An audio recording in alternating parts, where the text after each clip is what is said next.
보통은 테이크아웃을 했었는데 그날은 모두가 핸드폰을 꺼내 커피와 자신을 함께 찍더군요. 그 모습이 신기해서 손님들에게 어떻게 우리 카페에 오게 되었는지 물어봤어요. 그랬더니 손님들이 SNS에서 유명한 인플루언서가 여기 커피를 마시고는 너무 맛있다며 호주에서는 느낄 수 없었던 새로운 커피라며 칭찬했다는 거예요. 어떤 커피길래 호주 SNS에서 유행하기 시작한 걸까요? 영상을 보기 전 구독과 좋아요 버튼 꼭 눌러주세요. 여러분의 응원이 저에게 큰 힘이 됩니다. 그럼 지금 바로 시작해볼까요? 안녕하세요. 저는 호주에 사는 제시입니다. 캔버라에서 대학교에 다니면서 경영학을 배우고 있어요. 사실 저는 공부보다는 아빠처럼 사업을 하고 싶은 마음이 더 큽니다. 저희 아빠는 젊었을 때 이탈리아에서 호주로 이민 오셔서 온갖 꾸준 일을 하셨지만 이탈리아 사람이라는 자부심을 잃지 않으셨어요. 그리고 마침내 아빠는 그렇게 모은 돈으로 이탈리아 레스토랑을 열어 성공하게 되셨습니다. 이제는 5개의 체인점을 운영할 정도로 번창했지만 여전히 아빠는 매일 일하시고 주말에도 집에 잘 계시지 않았던 기억이 나네요. 아빠의 레스토랑은 정통 이탈리아 요리를 전문으로 하고 있는데 제가 식당에 놀러가면 항상 많은 손님들이 줄을 서서 기다리는 모습을 볼 수 있었어요. 아빠는 이탈리아인이라는 정체성이 자신의 성공 비결이라고 늘 말씀하셨어요. 그래서 미국식 피자나 아메리카노 같은 것은 좋아하지 않으셨고 에스프레소와 카푸치노만이 진정한 커피라고 믿으셨죠. 아빠는 제가 이 식당들을 물려받아 운영하기를 바라셨지만 저는 제 나름의 사업을 하고 싶었어요. 그러던 중 팬데믹이라는 어두운 구름이 몰려왔습니다. 팬데믹으로 인해 손님이 줄어들면서 운영비를 감당하기 어려워져서 5개였던 식당을 3개로 줄여야 했어요. 팬데믹이 끝나고 나아질 줄 알았지만 이번에는 호주의 물가 상승과 인건비 증가로 인해 손님이 더 줄어들었죠. 주변에는 경쟁이 심해지는 이탈리아 레스토랑도 많아졌어요. 우리가 당장 망한 것은 아니지만 저는 이 상황을 해결할 방법을 고민하게 되었어요. 요즘은 한식이 유행이니 이탈리아 음식만 고집하지 말고 다른 음식점도 생각해보는 게 어떻겠냐고 아빠에게 말씀드렸지만 아빠는 말도 안 되는 소리 하지 마라고 하셨습니다. 아빠의 고집이 워낙 강하시다는 걸 알지만 저는 시대의 흐름을 읽지 못하면 아무리 잘 나가던 회사도 사라질 수 있다고 생각했어요. 제가 아빠에게 한식을 추천한 이유는 대학교에 다니면서 한국에 관심을 가지게 되었기 때문이에요. 한류가 전 세계적으로 유행하고 있고 K-팝과 한국 드라마도 너무 재미있었거든요. 게다가 한식이 유행이라서 학교에서 코리안 푸드 페스티벌도 열었던 적이 있었어요. 대학교에서 열린 코리안 푸드 페스티벌에서 저는 친구와 함께 다양한 한국 음식을 맛볼 기회를 가졌어요. 대학교 공터에는 많은 푸드트럭이 모여 있었고 그 중에서도 컵밥이라는 음식이 눈에 띄었어요. 컵밥은 자신이 원하는 재료를 선택하면 밥 위에 소스와 함께 얹어주는 방식이었는데 친구는 닭강정을, 저는 만두와 잡채를 선택했죠. 그리고 김밥도 하나 주문했어요. 주문한 음식들이 금세 나와서 정말 좋았고 함께 음식을 먹으며 한국 음식의 맛에 반하게 되었어요. 건강에도 좋을 것 같은 재료로 만들어진 음식들이라 더욱 마음에 들었죠. 요즘은 고급 레스토랑에서도 한식을 많이 볼 수 있다고 들었는데 한국 음식이 이렇게 인기가 있을 만하다는 생각이 들었어요. 저는 원래부터 음식 사업에 관심이 많았기 때문에 자연스럽게 한국 음식에 대한 관심도 커지기 시작했죠. 그리고 제게 가장 놀라웠던 경험은 한국을 다녀온 친구가 준 선물 때문이었어요. 그 선물은 바로 믹스커피라는 인스턴트 커피였죠. 호주에서도 인스턴트 커피를 팔기는 하지만 저는 보통 카페에서 커피를 사 마시거나 직접 원두를 갈아서 드립커피를 즐기는 편이었어요. 그래서 인스턴트 커피를 사다 마시는 일은 거의 없었죠. 그런데 친구는 이걸 꼭 마셔보라며 자신이 마신 커피 중 최고라고 강력 추천하더군요. 저는 친구가 농담하는 줄 알고 물을 끓여 믹스커피를 만들어 마셔봤어요. 아빠처럼 이탈리아 스타일 커피를 고집하지는 않았지만 커피라면 시간을 들여 끓여야 한다고 생각했거든요. 그런데 믹스커피를 한 모금 마시자마자 마치 새로운 세계를 만난 듯한 기분이 들었습니다. 물 끓이는데 2분밖에 안 걸렸는데도 이렇게 훌륭한 맛을 내다니 믿을 수가 없었어요. 그래서 한국의 커피 문화에 대해 알아봤더니 한국은 정말 커피를 사랑하는 나라더군요. 1인당 연평균 커피 소비량이 512잔이나 된다는 걸 보고 놀랐어요. 한국은 믹스커피를 발명하면서 언제 어디서나 물만 부으면 완벽한 커피를 즐길 수 있게 되었고 커피에 익숙해진 한국 사람들은 이제 스타벅스 같은 고급 커피 문화를 즐기고 있어요. 이렇게 까다로운 입맛에 맞추기 위해 한국의 커피도 계속 발전해왔죠. 한국이라는 나라가 너무 궁금해진 저는 방학을 맞아 한국을 여행하기로 결심했어요. 한국에 대해 잘 알지 못했던 제가 한국에 도착해서 처음 놀란 곳은 바로 인천공항이었어요. 깨끗하고 깔끔한 공항의 모습과 그곳을 가득 메운 사람들을 보면서 제가 상상한 한국보다 훨씬 더 좋은 곳이라는 걸 느낄 수 있었어요. 인천공항에서 입국 심사를 받는 곳이 많아서 비행기에서 내린 사람들이 많았음에도 불구하고 줄이 빠르게 줄어드는 걸 보고 깜짝 놀랐어요. 공항 안에는 무빙워크와 에스컬레이터 같은 시설이 곳곳에 설치되어 있어서 굉장히 넓은 공항임에도 불편함 없이 이동할 수 있었습니다. 인천공항은 아름다우면서도 효율적으로 설계되어 있어 인상이 깊었어요. 제가 가야 하는 곳은 서울이 아닌 강릉이었어요. 서울에도 유명한 카페들이 많고 맛있는 커피가 많다는 걸 알고 있었지만 한국의 유명한 바리스타들이 강릉의 안목해변에 커피 거리를 조성해 카페를 많이 차렸다는 걸 알게 되었거든요. 저는 호주에서 한국의 유명한 바리스타에게 교육을 받기로 예약했고 그곳으로 가야 했어요. 그래서 인천공항에서 지하철을 타고 서울역으로 가기로 했습니다. 사실 지하철을 타는 것이 내키지 않았어요. 캔버라에서 지하철을 잘 타지 않는데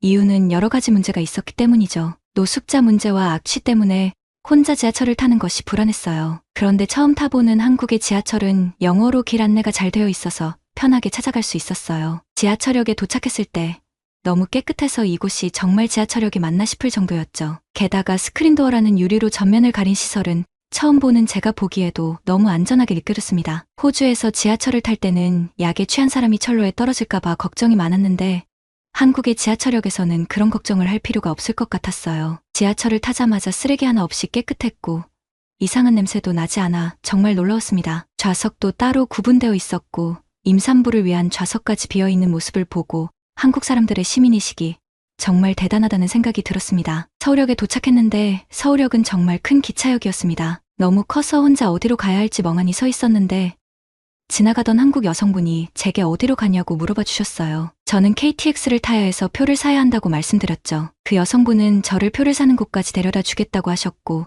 정말 친절하게 표를 살 수 있는 곳까지 안내해 주셨어요. 무사히 표를 살 수 있었던 저는 몇 번이나 고맙다고 인사했죠. 한국에 도착하자마자 한국 사람의 도움을 받으니 정말 기분이 좋았습니다. 그렇게 강릉역까지 가는 KTX 표를 사고 기차가 있는 플랫폼으로 갔어요. 티켓을 검사하는 사람이나 표를 찍는 기계가 있을 줄 알았는데 아무것도 없어서 제가 잘못 온 건가 싶어 이리저리 찾아보고 있었죠. 그런데 지나가던 한국 남성분이 그냥 가면 된다고 말해주셨어요. 서울역에서 KTX를 타기 위해 플랫폼으로 걸어갔어요. 시간이 많이 남아 있었는데도 열차가 이미 도착해 있었죠. 기차에 올라타니 버튼을 눌러서 여는 자동문이 있어서 정말 신기했어요. 문을 열고 안으로 들어가 보니 KTX는 좌석도 넓고 깨끗했고 좌석 앞에는 작은 테이블도 있더라고요. 저는 전에 부산행이라는 한국 영화를 본 적이 있었는데 그 영화에 나왔던 열차를 실제로 타게 되어 무척 흥분했어요. 오늘의 목적지인 강릉역까지는 서울에서 2시간이 걸린다고 했는데 꽤 먼 거리임에도 고속열차 덕분에 이렇게 빨리 갈 수 있다는 생각이 들었어요. 기차가 움직이기 시작했을 때는 도심을 지나서 그런지 속도가 그렇게 빠르지 않았어요. 그런데 도심을 벗어나자마자 KTX는 본격적으로 속도를 내기 시작했는데 이렇게 빠른 속도에도 승차감이 정말 좋았어요. 열차 안에서는 무료 와이파이를 자유롭게 사용할 수 있었는데 이렇게 빠른 열차에서 와이파이가 잘 되다니 정말 놀라웠어요. 게다가 의자 옆에는 충전할 수 있는 전기 콘센트까지 있어서 편하게 핸드폰을 충전할 수 있었죠. 한국의 열차에 대해 여러 번 놀라게 되었어요. 창밖으로 보이는 한국의 풍경은 산이 정말 많았는데 그 모습이 너무 아름다워서 넋을 놓고 구경하게 되더라고요. 기차 안에서 다른 한국인들은 간식이나 햄버거 세트를 사와서 먹고 있었는데 저도 뭔가 먹을 걸 사올 걸 하며 후회하기도 했어요. 드디어 강릉역에 도착해서 커피 거르러 향했어요. 너무 목이 말라서 예뻐 보이는 카페에 들어가 아이스 카페라떼를 한 잔 시켰죠. 생각보다 정말 빠르게 커피가 나왔는데 커피를 만드는 바리스타의 손놀림이 정말 프로페셔널하다는 걸 느낄 수 있었어요. 커피를 받아서 해변을 걸으면서 한 모금 마셨는데 진짜 눈이 동그래질 정도로 놀라고 말았어요. 호주에서 마시던 아이스 커피는 조금 밍밍한 맛이 났는데 한국의 커피는 진하면서도 고소했고 달콤한 맛이 일품이었어요. 맛있는 커피와 해변까지 더해져서 완벽한 느낌이 들었습니다. 숙소에 짐을 내려놓고 한국식 커피를 배우기 위해 바리스타님이 계신 카페로 갔어요. 저를 반갑게 맞이해주신 바리스타 선생님은 영어를 아주 잘하셨어요. 저는 몇 주에 걸쳐 커피 만드는 법을 차근차근 배웠습니다. 처음에는 어떻게 커피콩을 고르는지부터 시작해서 커피콩에 열을 가해 볶는 로스팅 과정까지 배웠죠. 이 과정은 정말 다양한 방법이 필요했는데 로스팅 방식에 따라 커피의 맛과 향이 달라지기 때문에 이론을 배우고 여러 번의 실습을 거쳐야 했어요. 시간, 온도, 공기의 흐름까지 조절해야 일정한 맛을 내는 커피를 만들어낼 수 있었습니다. 그리고 로스팅한 커피콩을 잘게 부수는 과정을 거쳐 에스프레소 기계에서 커피를 추출하게 되는데 기계를 사용하지 않고 필터에 커피를 넣고 물을 부어서 핸드드립 방식으로 커피를 추출할 수도 있었어요. 이렇게 추출한 진한 커피에 우유를 넣거나 다양한 방법으로 여러 가지 커피를 만들 수 있었죠. 커피를 배우면서 정말 다양한 것들을 경험했어요. 커피 품종에 따라서 신맛이 더 나는 것도 있고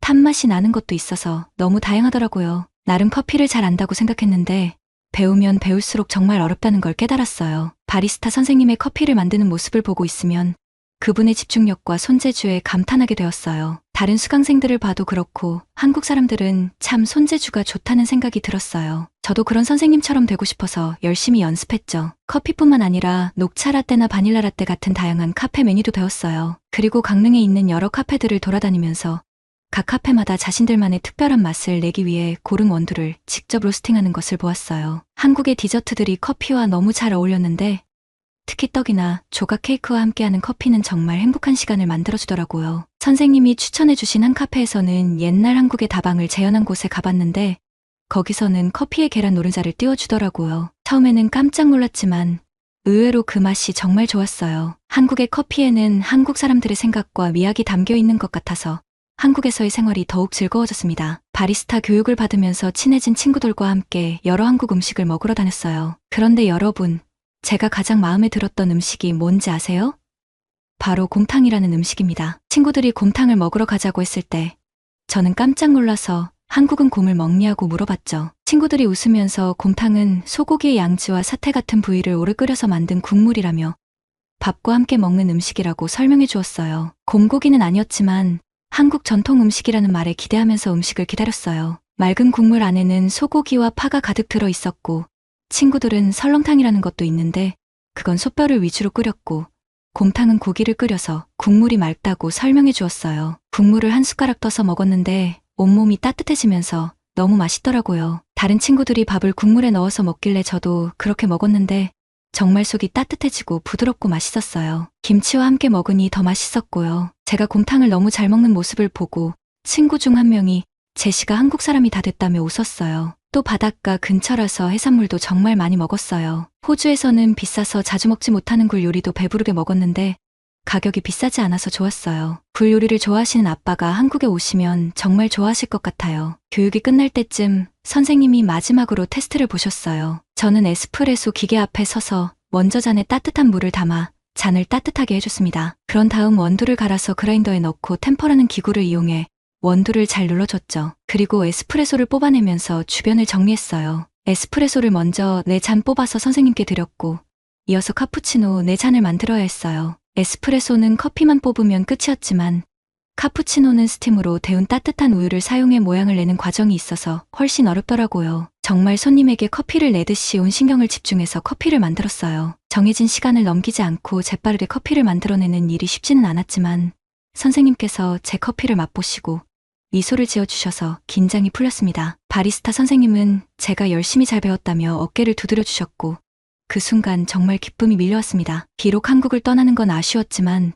배운 것들을 소중하게 간직하며 호주로 돌아왔습니다. 그리고 한국에서 몇 달 동안 배운 한국 스타일 커피로 장사를 하기로 마음먹었어요. 어떤 메뉴를 할지 정리를 했고 커피컵과 기계도 알아보았습니다. 하지만 카페를 열려면 기본 자금이 필요했기 때문에 아빠를 찾아가 돈을 빌려달라고 말씀드렸죠. 그러나 아빠는 한국식 카페라는 말에 그런 걸 커피라고 할 수 있냐며 화를 내셨어요. 저는 아빠에게 딱 1년만 기회를 달라고 말씀드렸어요. 성공해서 돈을 꼭 갚겠다고, 잘 안 될 경우 아빠의 레스토랑에서 일하면서 갚겠다고요. 그렇게 작은 가게를 얻어 한국식으로 깔끔하게 인테리어를 했어요. 그리고 직원을 한 명 구해서 한국식 커피를 만드는 방법을 교육했습니다. 메뉴에는 코리안 스타일이라는 내용을 넣었고 일회용 컵도 한국에서 봤던 컵 디자인으로 주문했습니다. 직원 2명과 함께 열심히 그리고 즐겁게 일을 시작했어요. 호주에는 정말 다양한 카페들이 많아서 처음에는 많은 관심을 받지는 못했어요. 그냥 동네에 몇몇 손님들이 다녀가는 정도였죠. 우리 카페의 커피 맛은 호주의 일반 사람들이 마시는 들커피에 크림이나 시럽을 추가하는 커피와는 조금 달랐습니다. 진하고 한국 스타일의 아이스 아메리카노나 카페라떼를 중심 메뉴로 했고 원두도 제가 일일이 맛을 보면서 가장 고소하고 진한 맛을 낼 수 있는 것으로 골랐습니다. 한국에서 마셔봤던 커피 믹스의 느낌도 나는 커피였죠. 처음 커피를 마셔본 손님들은 독특하다고 말했어요. 그런데 한 달쯤 지나자 이상하게도 아침부터 사람들이 몰려들기 시작했어요. 다들 아이스 카페라떼를 주문하는데 보통은 테이크아웃을 했었는데 그날은 모두가 핸드폰을 꺼내 커피와 자신을 함께 찍더군요. 그 모습이 신기해서 손님들에게 어떻게 우리 카페에 오게 되었는지 물어봤어요. 그랬더니 손님들이 SNS에서 유명한 인플루언서가 여기 커피를 마시고는 너무 맛있다며 호주에서는 느낄 수 없었던 새로운 커피라며 칭찬했다는 거예요. 저는 너무 깜짝 놀라서 핸드폰으로 확인해 봤더니 한 유명한 여성 인플루언서가 우리 카페에서 아이스커피를 들고선 아침마다 여기 커피를 마시지 않으면 하루가 시작되지 않는다며 소개하는 영상이었어요. 정말 놀라운 일이었고 이렇게 홍보를 해줘서 너무 고마웠습니다. 그 이후로도 많은 사람들이 우리 카페를 찾아와서 아이스커피를 주문하기 시작했어요. 다들 한국식 아이스커피를 좋아했고 아이스 녹차 라떼도 인기 메뉴가 되었죠. 바닐라 라떼와 함께 한국식 빵도 많이 찾는 메뉴였어요. 카페가 점점 잘 되면서 직원을 몇 명 더 채용해야 했습니다. 아침에 출근해서 오픈 준비를 하고 있으면 이미 줄을 서 있는 사람들이 생겼어요. 게다가 유명한 스타들도 아침부터 커피를 사러 줄을 서 있었고 그 모습을 찍어서 SNS에 올리는 사람들이 많았어요. 그 덕분에 우리 카페는 더 유명해졌죠. 스타들을 따라다니는 파파라치까지도 우리 카페를 촬영하면서 홍보에 도움이 되었습니다. 사람들에게 물어보면 호주에서 흔히 마시는 커피보다 달콤하고 고소한데 아이스로 마셔도 그 진함이 약해지지 않아서 좋다고들 했어요. 또 줄을 서면서도 이 정도 줄이라면 다른 카페에서는 몇 시간을 기다려야 할 텐데 여기서는 커피 나오는 속도가 정말 빨라서 좋다는 얘기도 들었습니다. 요즘은 결혼한 여성분들이 남편과 함께 아침에 줄을 서거나 남편들이 아내의 모닝커피를 사려고 줄을 서는 모습도 많이 볼 수 있어요. 그렇게 아내에게 한국 커피를 사다 줬다는 것을 자랑하는 SNS 게시물도 많아졌고 데이트를 위해 우리 카페를 찾는 커플들도 생겼습니다. 덕분에 우리 카페는 점점 입소문이 나면서 찾는 사람들이 엄청나게 늘었어요. 하루에 몇 번씩 들르시는 단골 손님들도 생기고요. 물론 제가 배운 한국 커피에 대한 믿음은 있었지만 이렇게 잘 될 줄은 상상도 못했습니다. 하루에 얼마나 많은 커피를 만드는지 모를 정도로 바빠서 행복한 비명을 지르며 장사하던 어느 날이었어요. 아빠가 저희 카페에 오셨는데 길게 줄 서 있는 사람들을 보고 놀라셨어요. 아빠는 그 줄을 서서 차례를 기다리다가 저에게 아이스커피를 주문하셨어요. 저는 아빠에게 아빠가 좋아하시는 에스프레소를 진하게 내려드릴 수도 있다고 했는데 아빠는 아니야. 제일 잘 팔리는 커피를 마셔보고 싶다고 하셨어요. 아빠는 빨대로 커피를 한 모금 마시더니 깜짝 놀라시더라고요. 그러면서 한국 커피도 괜찮구나 하시면서 맛있게 드셨습니다. 제가 열심히 배워온 한국식 커피를 아빠가 맛있게 드시는 모습을 보니 정말 뿌듯했어요. 아빠는 커피라면 에스프레소나 카푸치노만 고집하시던 분이셨는데 이제는 제 커피가 생각난다고 하시며 자주 가게에 오셨죠. 제 커피가 정말 맛있어서 그런 것 같아서 기분이 참 좋았습니다. 아빠는 제 장사 실력을 믿고 제게 돈을 투자하겠다고 하셨어요. 그래서 요즘은 한국 커피를 팔만한 새로운 카페 장소를 알아보고 다니는 중이에요. 이번에는 한국식 디저트인 약과와 떡, 그리고 고구마 케이크도 함께 팔아볼까 생각 중입니다. 한국에서 맛본 다양한 디저트들이 커피와 얼마나 잘 어울리는지 깨달았거든요. 그래서 이 아이디어들을 모아가며 새로운 도전을 준비하고 있습니다. 제시님의 이야기를 들으니 정말 흐뭇한 미소가 지어지네요. 호주에서 한국식 커피로 성공을 이뤄가고 있는 제시님의 이야기는 한국의 커피 문화가 얼마나 많은 사람들의 마음을 사로잡고 있는지 잘 보여줍니다. 요즘 호주에서도 모닝커피 런이 유행하고 있다고 하는데 이게 바로 한국 스타일의 카페에 오기 위해서라는 거죠. 한국 사람들은 커피 취향이 참 다양합니다. 심지어 겨울에도 아이스 아메리카노를 고집하는 분들도 있고요. 바닐라 라떼처럼 달콤한 커피를 즐기는 분들도 많습니다. 이렇게 까다로운 한국인의 입맛을 맞추기 위해 카페 문화가 계속 발전해왔고 이제는 그 문화가 한국을 넘어 호주까지 퍼져나가고 있네요. 제시님의 사연은 한국의 믹스커피에서 시작해 한국 스타일의 커피로 성공을 이뤄가는 멋진 이야기였습니다. 앞으로도 제시님의 도전과 성공을 응원하며 다음 시간에도 더 흥미로운 이야기를 기대해주세요. 다음 시간에도 재미있는 사연으로 돌아올 테니 기대해주세요. 여러분의 사연도 기다리고 있으니 언제든지 보내주세요. 함께 나누고 공감해요. 여러분의 구독과 좋아요로 우리의 소중한 이야기가 더 많은 이들에게 전달될 수 있도록 노력하겠습니다. 다음에도 함께 해주시기를 기대합니다. 즐거운 하루 보내세요.